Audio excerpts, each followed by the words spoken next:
තාත්තලා වෙනුවෙන් කරන විවිධ වැඩ අස්සේ මෙහෙම හදවත් 3ක් එක තමයි සාකච්ඡා කරන්න සංවිධානය කළේ. ඒ තුන් නැන්නා ශාලිත. අයිබෝන් ශාලි. අයිබෝන්. මේ ශාලිත ගම්පලත් කොහෙද? මම වැලිමඩ. වැලිමඩ. දුර බැහැරකින් නම් කොළඹ රස්සාවට ඉන්නා. තාත්තද අප්පච්චිද? තාත්තා කියලා තමයි. අර මතක තියෙනවද වඩ ඉස්සෙල්ලාම හම්බෙච්ච තෑග්ග? මේ හැමෝගෙම අහන පොදු ප්‍රශ්නයක්. ඔව්. තෑග්ගි මට කීපයක්ම හම්බෙලා තියෙනවා. ඒ අතරින් මතකම හිටින තෑග්ග විදියට අර වයලින් එකක් මට හම්බුණා. ඒක තමයි මට මතකම හිටින තෑග්ග. කවුද අරන් දුන්නේ? ඒක තාත්තා තමයි අරන් දුන්නේ. දැන් මේ අපි හිතමු තාත්තගේ ආදරේ වයලින් එක ගෙනත් දීපු දවසේ දැනෙන්නේ නැති. ඔව් ගොඩක්ම දැන්. අමතරව ආර මේ ගොඩක් මෙහෙම තාත්තගේ ආදරේ මේ දැනුනේ කොයි කාලෙද? නැත්තම් දැන්ද ඒක දැනෙන්නේ වාට? මට ගොඩක් දැන් ඒ ආදරේ ගොඩක් දැනෙනවා. කුඩා කාලේදී අර මට තාත්තත් එක්ක ගත කරන්න තිබ්බ කාලේ අඩු වුණා.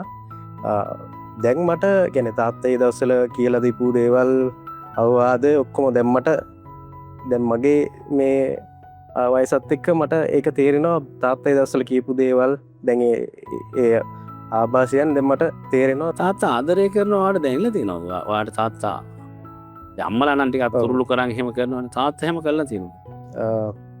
තාත්තා මට කෙලින් එහෙම කියලා නෑ. මට දැනෙනවා තාත්තා මට ආදරේ කියන එක. අර කාලය අඩු වීමත් එක්ක කියන්නේ අපිට හම්බ වෙනකොට තාත්තා ඒ කියන්නේ මට තේරෙනවා ඒ තාත්තා ගොඩක් කාලෙකට පස්සේ අපිව දකින්නේ. එතකොට මේ මූණෙන් ඒක පේනවා. ඒ කියන්නේ තාත්තාගේ ආදරේ මට පේනවා. නමුත් ඒක තාත්තා කවදාවත් මට කියලා නෑ.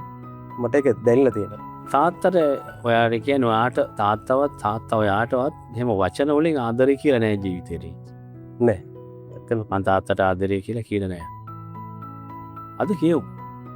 නෑ. අද ෆාදර්ස් ඩේ එකේ කියමු. ගන්නව තාත්තට කෝල් එක. මේවා මේ පොඩ්ඩක් අපි ශ්‍රී ලාංකික අපිට ටිකක් පුරුදු දේවල් නෙවෙයි. එකක් තමයි අපි ශ්‍රී ලාංකික කියන්නේ හැටියට මේ ඉමෝෂන් රිකෝල් කරනවා හරි අඩුයි කියන්නේ. කියනවා අඩුයි. අපි චියර් කරන්නේ සමහර දැන් අප්පුඩි ගහන්නේ හයියෙන්. හැබැයි හදවතින් අප්පුඩි ගහනවා. ලෝකේ එහෙම නෙවෙයි. අප්පුඩි ගහනවා හයියෙන්, අඬනවා හයියෙන්, බදා ගන්නවා, I love you කියලා හයියෙන් කියනවා. බලමු තාත්තා.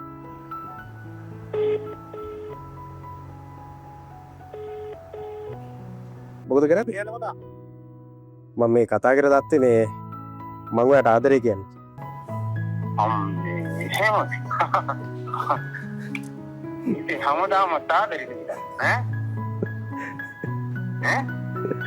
අද පියවරුන්ගේ දිනේ කියන්නේ. අද පියවරුන්ගේ දිනේනේ. අද විතර ඒකනේ. අඩ ඒකනේ. ආදරේ නම් පස්සේ ගන්න. මං ආදරේ නම් මම පස්සේ ගන්න.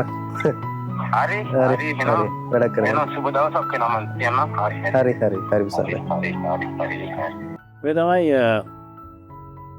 තාත්තලා පුතාලා ආදරේ කියාගන්න හැටි. මම හිතන්නේ ආදරේ කියලා නෑ තමයි දෙන්න. කියවන තාත්තාති. අඩි මොකද අද විතරක් කියලානේ. පළවෙනි තව. මොකද්ද ඔයාලට දැනුනේ අද මේ චූටි වෙලාවක් වත් ගත කරේ? තාත්තලා කෙනෙක් මෙහෙම එක දිගට විනාඩි 10ක් තාත්තලා ගැන මතක් කරගෙන ඉන්න මම හිතන්නේ පුතාලාට වෙලා නේ. ඔව්. අවුරුදු ගානක මතකේ අද ඉස්මතු උනේ. කියන්නේ තාත්තට තියෙන ආදරේ සහ තාත්තට මම ආදරේ කියලා තාත්තට කියන්න අවස්ථාවක් ලැබුණේ පළවෙනි වතාවට. ඒ නිසාද ඉතින් ගොඩක් සතුටු ඇත්තටම. බොහොම ස්තුතියි එහෙනම් ඔයාටත්. ආදරණීය පියවරු ගැන PNS රස මතක. තාත්තේ මං ඔයාට ආදරේ.